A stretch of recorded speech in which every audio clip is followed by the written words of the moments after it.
I wasn't expecting that much of a media response. It just shows that it's still a very controversial topic. For the media? No, I think for the media, I think even for scientific population, and I think also for society. It's not a myth. Like, I know that there's certain spots inside the woman's body that just make you come. Look for the walnut. Excuse me? Look for the walnut. They're like in the top, and if you go back, you'll feel like this walnut-shaped ball-like thing. That's your toy. That's what you want to play with. How did you get interested in this topic? I don't know. Because... What do you mean you don't know? Of course you know. Because in the same week, someone told me, you know what, I found my G-spot, and I said, wow, it does exist. What does it mean? So maybe I said, she meant that she started having orgasm during intercourse. Maybe, and, yes. Yes. You know, maybe it had to do with her feelings for the person. Why so many women haven't found it yet? Are you using enough lube?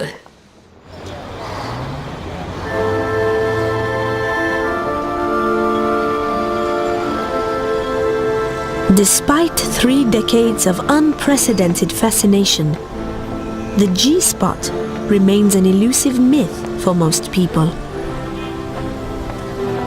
How can something so close to us all be so mystifying to so many?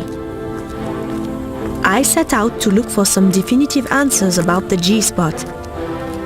I don't know if I'll find them, but I'm going to enjoy looking.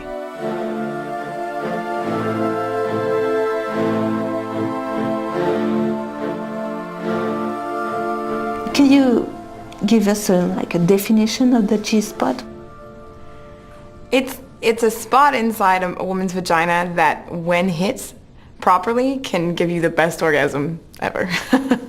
My pubic area became very, very warm. It was a little alarming because I didn't know what was going on. It just shot up Electricity. my whole body. Oh my God. My toes all the way up to my head. Once you find it, you just always want to find it.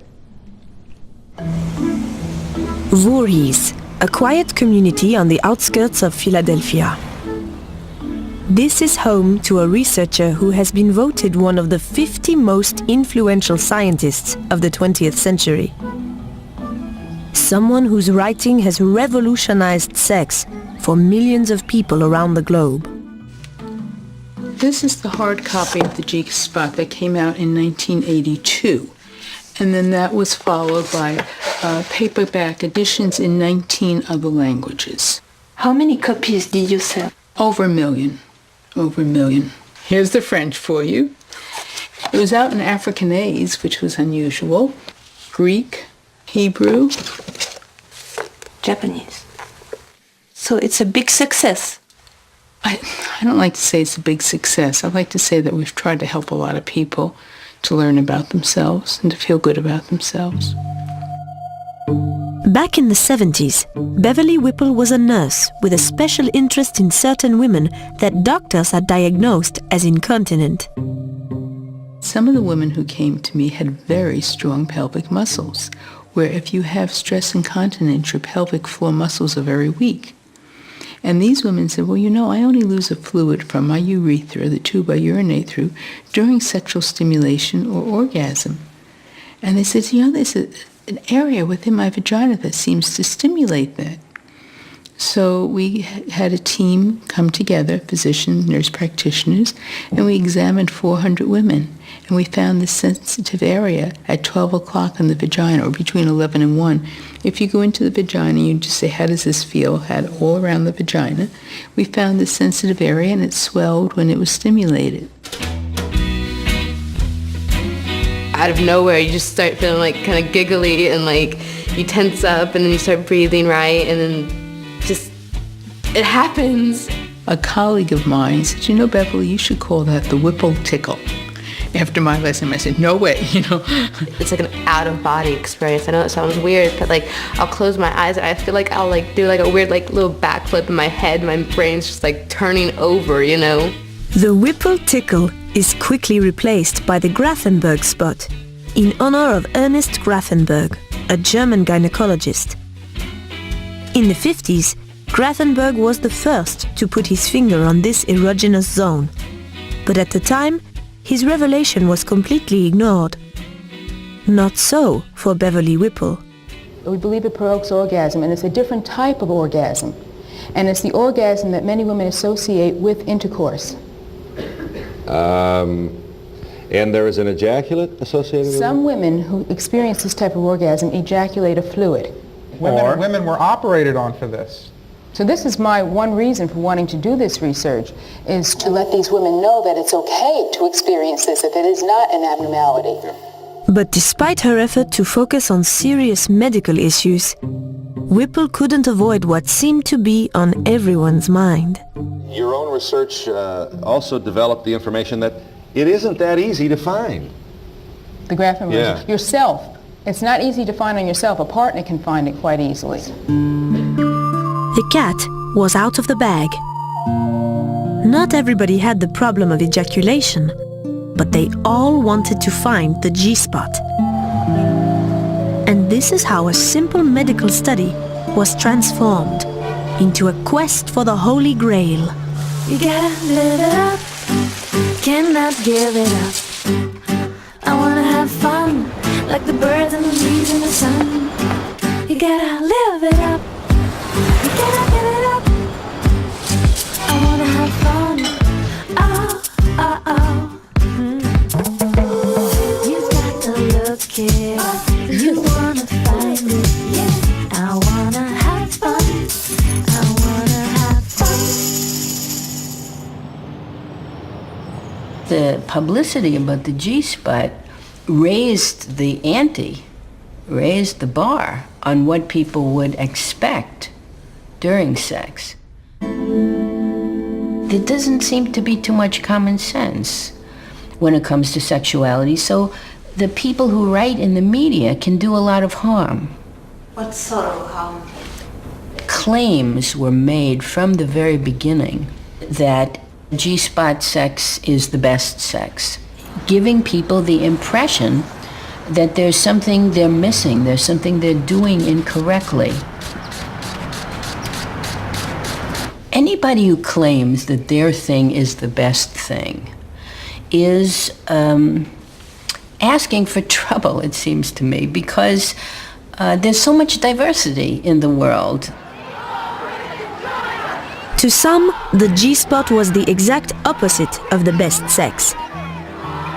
Women had been struggling for decades for equal rights, and now this included the right to orgasm, with or without the man, with or without penetration, with or without intercourse. Among feminists, there was a lot of rejection of penetration, and the idea of men being on top and men being the dominant ones in the world was being rejected in general. To Dr. Haidt, the G-spot is a threat to female emancipation. The G-spot, it kind of returns things back to normality, what was considered normal. That is, with the focus on intercourse and penetration of women and so on. Long before the G-spot, Freudian theory had come to dominate social attitudes about so-called normal female sexuality. Freud himself thought that the clitoris was just the pine shavings that set a harder log of wood on fire. And he argued that women who stayed with clitoral masturbation or only needed clitoral foreplay were immature, and that what a mature woman needed was to have a vaginal orgasm during penetration, that was a learned skill and a sign of her maturity. All through into the 1950s, psychiatrists were hideous in their insistence that a woman who only orgasmed through clitoral touching, whether herself or her partner, was immature and defective and actually technically frigid. And many, many women went to their psychoanalysts and their psychotherapists and were told that they had a problem. It was in this atmosphere of Freudian-induced female self-doubt that Cher Haidt set things straight. Women are realizing that they have a right to have orgasm. They have a right to make their own orgasm. She sends out a questionnaire asking women if they prefer it the Freudian way, with penetration, or the so-called immature way, without penetration. Over 3,000 women respond. The Height report comes out in 1976, just 3 years before the G-spot. It stirs a revolution in the bedroom. The study was showing that 2/3 of women didn't have orgasm during intercourse, but it always happens during masturbation by clitoral stimulation. There was enormous hostility to the idea that women had better orgasms from masturbation than from heterosexual sex. Men didn't like that. It was ego-shattering to be told that they were actually bad lovers and that their wives and partners had been faking it forever. Problems in the bedroom were the least of men's troubles. It was around this time that female inroads in the job market added to male sense of emasculation. Even the President of the United States was worried. Part of the unemployment is not as much recession as it is the great increase in the people going into the job market. And ladies, I'm not picking on anyone, but because of the increase in women who are working today and two-worker families and so forth. Faced with erosion of their traditional role, men resort to anything they can to heal their wounded sense of virility. But nothing they do can even come close to the enormous promise of the G-spot when it comes to answering male prayer for masculine redemption.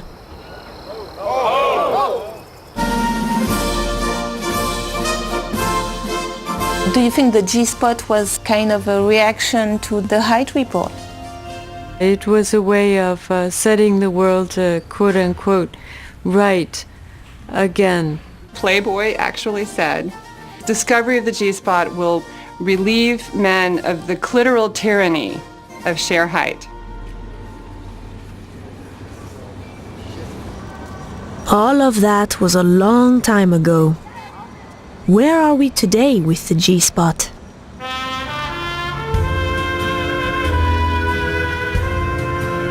Despite the early feminist reservations, couples all over have never stopped looking for the G-spot in earnest.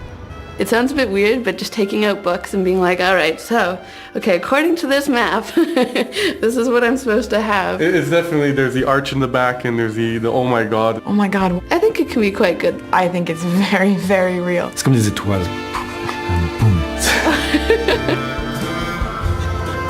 But not everyone is satisfied. In fact, before long, most people find themselves grappling with a great deal of frustration. Savoir qu'il y a du potentiel mais qu'on peut pas l'atteindre, oui, je pense qu'il n'y a rien de plus frustrant. Ça devenait tellement mécanique et cérébral que en fait, ça m'enlève toute spontanéité. On devient comme des scientifiques qui explorent. On peut quand même toutes avoir du plaisir dans la vie de manière différente. If your partner starts to get frustrated with you that you're not doing the right things, then that could just be like a total turn-off. Really. Why is the G-spot so hard to find? It's like a Zen sexual puzzle. Seek it and it will not be found. In the case of the G-spot, obsession and pleasure rarely go hand in hand. Women who are not able to experience a vaginal orgasm, they will feel underachieving or something is not okay with me. And it's the same for men. It's not only for women. Men will go and look for the G-spot, and if they don't find it, they're losers or not powerful enough. Andrea Buri is part of a team of geneticists and psychologists whose concern over sexual performance anxiety has led them to ask an extremely important question. Is the G-spot a physical feature, or is it merely a subjective impression?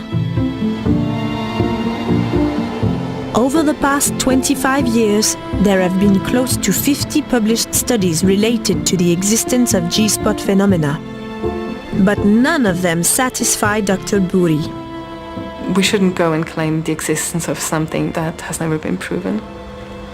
There are already so many restrictions on sexuality and so many discussions around sexuality. What is normal? What is not normal?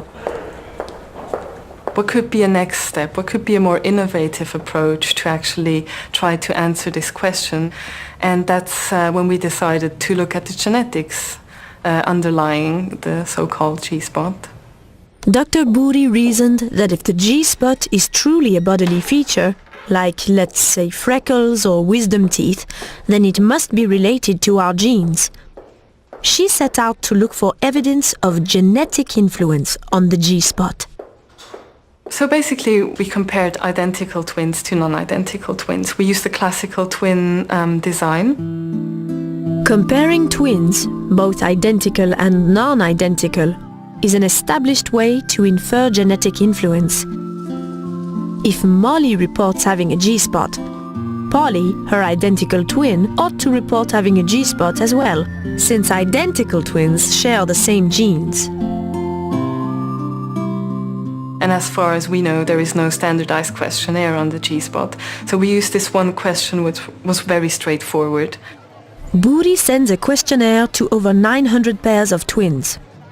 Amongst the questions, do you believe you have a so-called G-spot? 56% of the twins answer yes, but with no greater agreement among the genetically identical twins than among the non-identical twins. Bouri concludes that the G-spot is not influenced by genes and that therefore it may not be a bodily feature. The G-spot doesn't seem to be an anatomical entity or a physiological phenomenon, but rather women thinking that they do have a G-spot might be women who are just generally more arousable. So it's more of a subjective perception more than an objective phenomenon. So, does it exist or not? I guess that's up to the person to decide. The international press is quick to pounce on Bouri's findings. Headlines all over the world proclaim that the G-spot may not exist. For many couples who never could find the G-spot, the news that it may never have existed is accepted with relief. But preeminent medical researchers in France scoff at Bouri's conclusions. More than 50% of women say they feel a particular sensation in that area. And what always surprises me is that people don't believe them. For Dr. Buisson, the G-spot definitely does exist. In fact, she's seen it in action. Her ultrasound scans of a couple in coitus reveal that the G-spot has to do with a surprising link to the clitoris. Up to now, we've looked for the G-spot in cadavers, on MRI scans, and have found nothing. But with ultrasound, we can conduct studies in real time, and we have discovered that the clitoral-urethral vaginal complex, as it is now called, is very mobile. It moves a lot. This is something we didn't know before. Here we asked a patient to insert her finger into her vagina and indicate the most pleasurable spot. And we noticed that in stimulating the front part of the vagina, where she thought her G-spot was, she was actually stimulating the root of the clitoris, since you have this double arch that appears.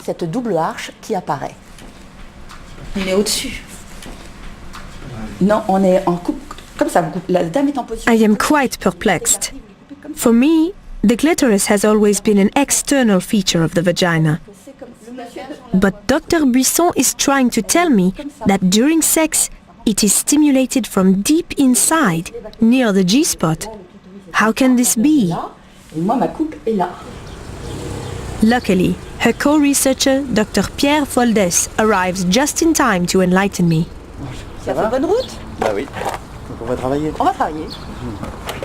Dr. Foldes gained his expertise while practicing medicine in Africa. He specialized in genital reconstruction for victims of female circumcision. In the course of his work, he discovered that what we call the clitoris is nothing more than the visible portion of a much larger and more complex organ. The clitoris is not just this small protrusion that the excisors target for removal. It's an organ that occupies the whole of the female perineum, with the two clitoral legs anchored on the bone behind, and that join up here, and the clitoral head, which is the exterior part that we can see. There's also another arch. These are the clitoral bulbs. They are larger and erectile. Wow! I had no idea. It is amazing that this is not common knowledge. Now I was ready to understand how the G-spot is related to the clitoral organ. Now the question is, what's the very best way to stimulate this organ? We have in fact demonstrated that in order to deform it to the maximum, you have to press exactly on the point that's theoretically called the G-spot. When the G-spot is pressed, a very significant deformation of the entire structure occurs. This does not happen if any other area is pressed.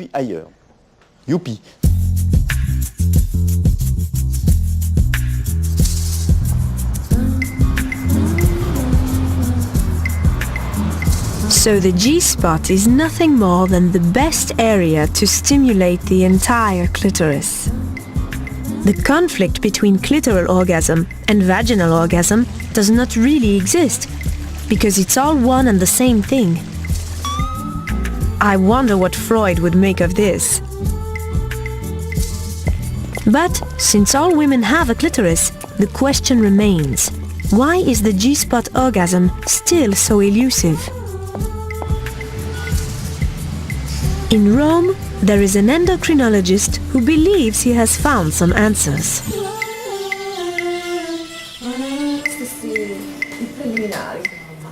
Dr. Emanuele Giannini believes that whether or not we experience G-spot orgasm depends on the size and the relative position of our sex organs.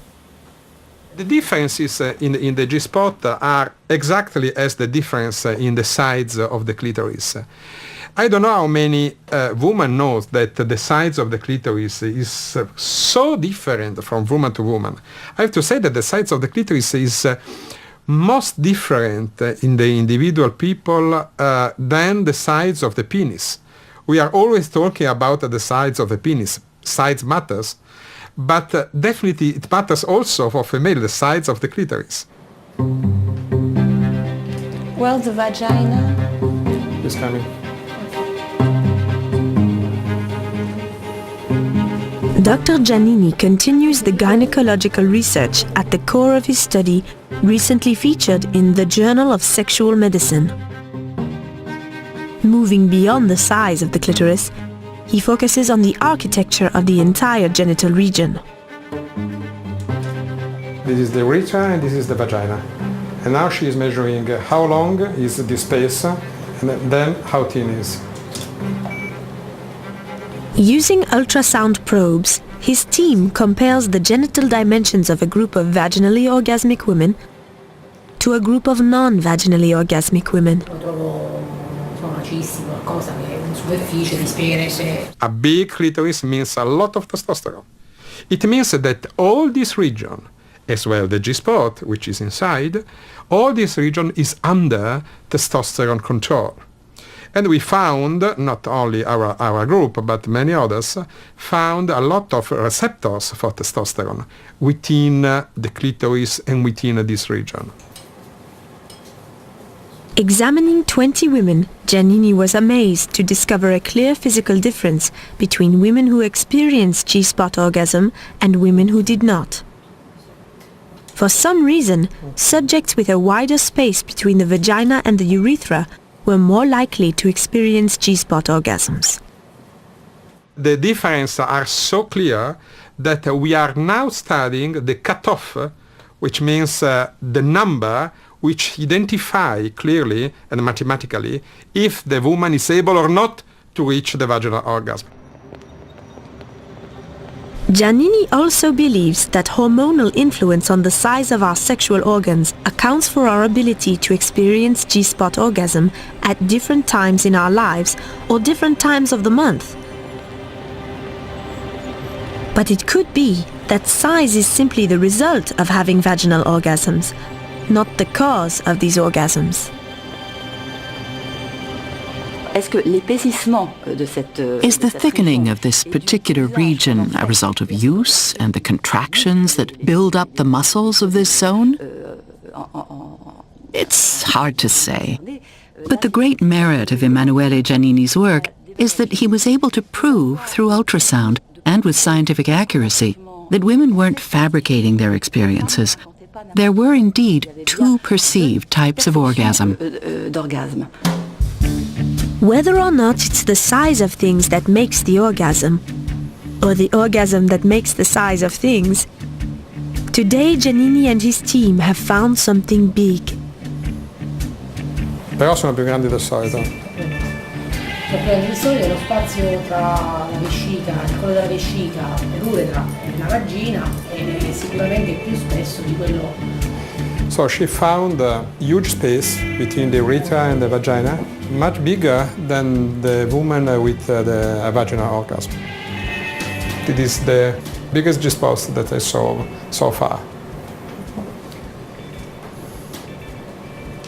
The way that I come is very, very unusual. Something that few women experience and that few men have seen. There isn't really a name for it.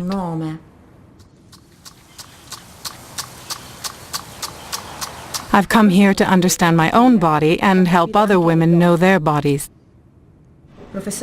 When I press with my fingers, I can come, I can squirt. Just by pressing, I can create these waves. And it's the same with penetration. As long as the penis hits that special G-spot, if it's straight, I don't feel anything. Like some women, Nidia's G-spot orgasm comes with an ejaculate. For Dr. Giannini, this is new territory he is eager to explore.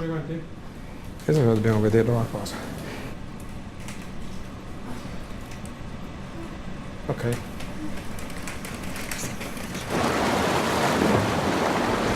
These things were known about thousands and thousands of years ago.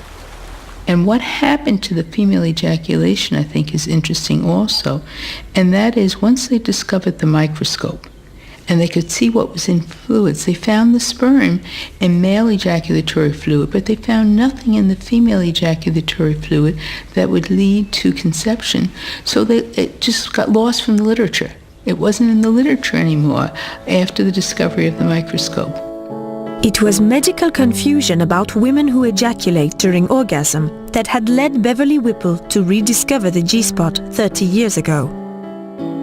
The fluid was thought to be the result of urinary incontinence, and despite attempts to analyze this fluid, dating back to Grafenberg himself, it is only in the last few years that the truth about female ejaculation is coming to be accepted. There are some women who feel bad when they emit a fluid. They feel ashamed. They think it's urine. They put the brakes on their orgasm. With other women, it's the opposite. They feel utter satisfaction because they've experienced a moment of bliss. In fact, some women, not many, but some, feel that their orgasm isn't complete, that the orgasm lacks something if they don't emit a fluid. Dr. Cabello is a leading mythbuster in the field of sexology. Like Beverly Whipple, he became interested in female ejaculation because many of his patients were curious or worried about it. I caught up with him while he was attending the European Congress on Sexual Medicine. We were thinking that this fluid couldn't be urine, based on what women and their partners were saying. It smelled different, it tasted different, and it didn't stain the sheets in the same way that urine would. So our first task was to determine if this substance was simply urine or not. If the fluid was not simply urine, if it proved to be an actual ejaculate of some sort, Cabello was also very curious as to why it would only occur in certain women and not all. I started to research the existing literature. Delving into early anatomy books, Cabello found himself immersed in depictions of arcane and long-forgotten genital glands. These were the organs that Beverly Whipple and other researchers had been calling the female prostate. The female prostate had been documented as far back as the 1600s, and by the 1800s, many anatomists were carefully sketching the glands.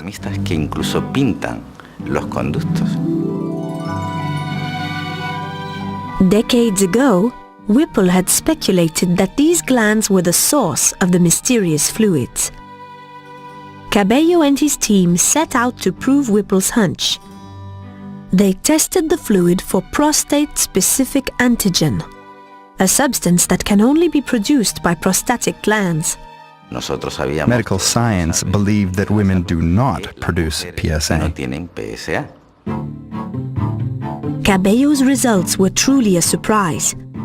The female ejaculate contained very high levels of PSA, hard evidence that G-spot-related ejaculation is due to secretions from the female prostate. But Cabello wasn't satisfied. If the fluid was coming from the female prostate, and all women have these glands, shouldn't all women be squirting? Beverly Whipple's study of 400 women reported female ejaculation in only 10% of subjects. But what if these women were only the tip of the iceberg? Perhaps way more women were squirters and they just did not know it. Cabello's team began to analyze urine samples taken from women before and after orgasm by self-stimulation. Their findings are remarkable. Even though only 6 out of 24 women had any visible ejaculation, almost all of them had PSA in their urine after orgasm. PSA that wasn't in the urine before. We can affirm that 75% of the women in the study emit a certain amount of fluid at the time of orgasm. And while we were unable to demonstrate it, our strong conviction is that, in reality, fluid ejaculate occurs in all cases when a woman has an orgasm. It's just that sometimes the quantity is so small as to be undetectable. Thanks to Cabello, the field of sexology is no longer in the dark about the anatomy of squirting. But his discovery that all women might be capable of ejaculation is something that has been well known in some subcultures for many years.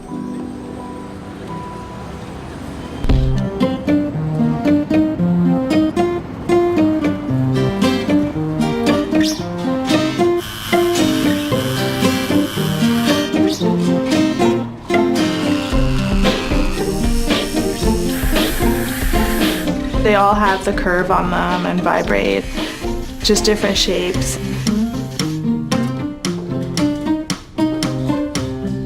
People who like strong vibration really like them a lot.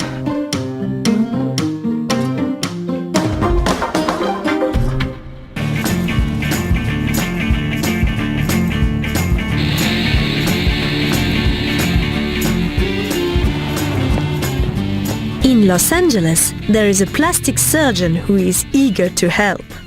Women want to have the best sexual experience possible. And women want to have fun. Dr. Matlock would take a collagen and inject the G-spot area with it to enhance the area.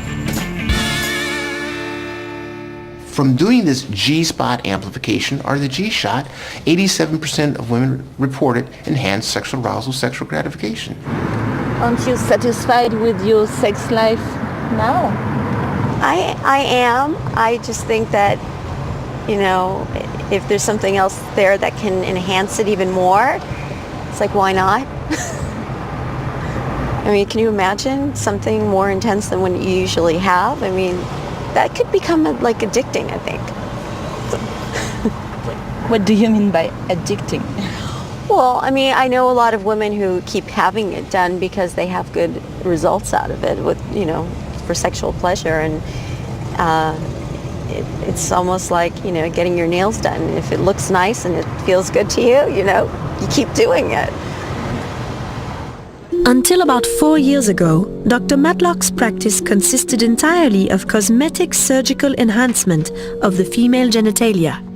Women would say, hey, I don't like my labia minora. I don't like the labia majora. I want to alter the labia minora. I want to sculpture down the labia minora. Women said, well, what else can we do? So then that's how I kind of came up with this G-spot amplification or the G-shot. Today, the procedure is routine for Dr. Matlock. He has patented a G-shot kit and licensed it to plastic surgeons in over 15 countries. In the last 3 years, Matlock has performed over 1,000 G-spot enhancements. Some people may say, well, $1,850 for a G-shot is a lot. We like to say it's a small price to pay for such a bundle of joy. Since the exact location of the G-spot varies from woman to woman, Charlene will have to help Dr. Matlock find hers. And so the procedure usually begins with a crash course on what to look for. It's in the midline. Here's the bladder. Here's the urethra where you urinate through. Okay? So it's in the top of the vagina. What we want you to do, all right, we want you to take the middle finger, it's the longest finger. We want you to go insert it into the vagina, along the midline, and we want women, say, who are in tune, they will have like a come here type motion. That part that you feel is different, that's it. Okay? This is where you guys leave. While Charlene looks for her G-spot, Dr. Matlock becomes philosophical. Men are using Viagra, Cialis, Levitra for recreational uses. So people have to understand, I know guys who are doing it. There's nothing, they don't have any erectile dysfunction, they don't have any problem. But now, as a result of that, now the guy's a stud. Okay? What about the woman? The woman has been 100% left out in this. So that's why I am for the woman, about the woman, and our whole mission is to empower women with knowledge, choice, and alternatives. So you would call yourself a feminist? I would call myself a feminist, and I'm proud to be a feminist.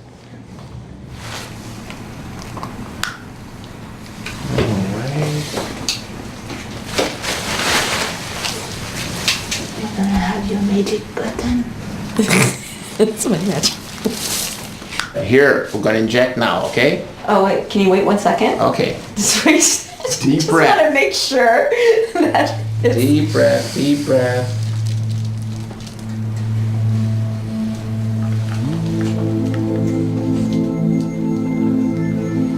"30 years after the popularization of the G-spot, the quest for the holy grail of female sexuality is reduced to an 8-second-long collagen injection. Voila. Oh my God. I'm gonna put a tampon in. Oh my We God. put the tampon in. Great, 4 that's hours. beautiful. What's your new sensation? He got it, right on top of, wow. Every woman has a G-spot. Every woman does. God bless them.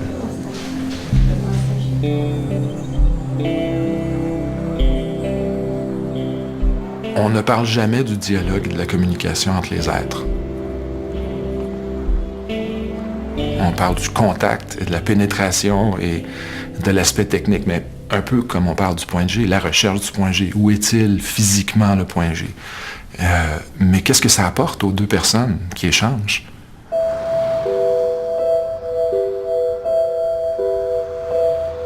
Sex is not just about getting the orgasm. Sex is a lot of things. It's a lot of things about sharing and being intimate and being comfortable. And I think you will get your best orgasms when all of those things are taken into consideration. Quand on aime une femme profondément, comme je l'aime, je vois comment elle vit ce moment quand Quand elle a son orgasme, par exemple, c'est puissant. Puis moi, ça me rend tellement heureux.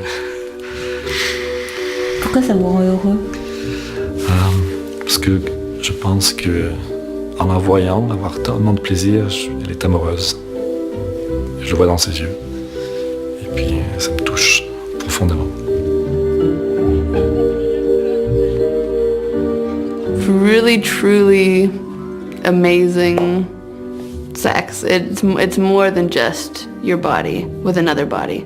I think the mind is a huge sexual organ, and it goes into fantasy, and it goes into desire and consent, and it goes into love, and all these other things that can really make a beautiful experience. The idea that there's still room for romance in arousal is a comforting thought for the romantic in all of us. But the role of imagination in sexual response is proving to be more important than anyone had ever thought. Does it start with an image, or does it start with a sensation in your body, or an attention in some way? It starts with a sensation in the body. Like, I don't know where, like, horniness comes from, but, like, it's like realizing you're hungry. Tracy belongs to a class of women who have recently become the focus of intense study by neuroscientists. She is able to orgasm by thought alone. No physical stimulation necessary.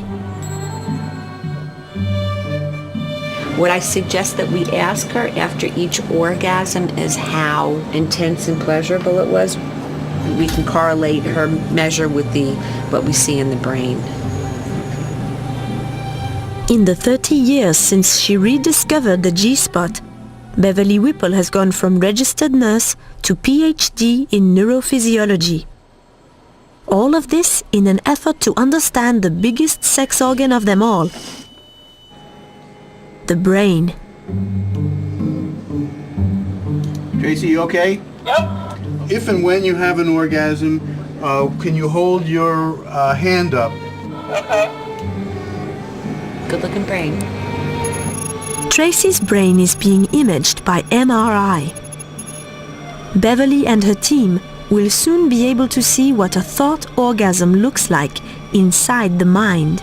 Are you ready? Sure. Okay, here we go. 5, 4, 3, 2, 1, 0. Okay, start thinking, Tracy. 10 seconds. When Tracy thinks about sex, an area deep within her sensory cortex becomes active. What's the time? 5:31. Oh, hand up. 5:29. Hand down. 5:25. The researchers are amazed because it looks exactly as if someone or something was stimulating her G-spot. But this arousal stems from thought alone. 2:32. When Beverly Whipple published the G-spot, she was only hoping to help people. And today as well, her research is motivated by the best of intentions. She believes that brain imaging may someday be used as biofeedback to help anorgasmic women reach climax. Hand up 606. Still up. She hopes to validate the claims of women who say they experience thought orgasms routinely. 8:21. But in light of the explosive fascination with the G-spot, I can't help wondering if Dr. Whipple may be inadvertently laying the groundwork for the next holy grail of female sexuality. Hand up. 6:01. Hand up. Hand up. 2:54.